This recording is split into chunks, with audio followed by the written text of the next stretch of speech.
In this tutorial I will show you how to place logo on t-shirt in Photoshop.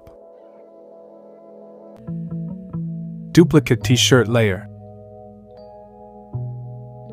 Go to Filter, Blur, Gaussian Blur, and put radius to around 8 pixels and click OK. Save this by pressing Ctrl S. Change file name and hit Enter. Now delete the layer.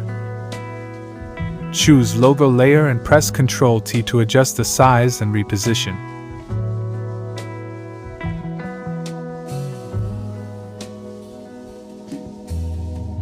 Then change blending mode to multiply.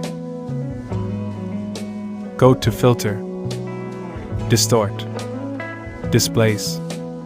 Change horizontal and vertical scale to 15 and click OK. And open the file we saved earlier.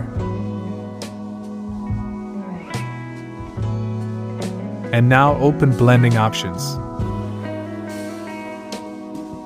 Hold Alt and drag it to left. Finally click OK. Hope you learn it, and don't forget to like the video.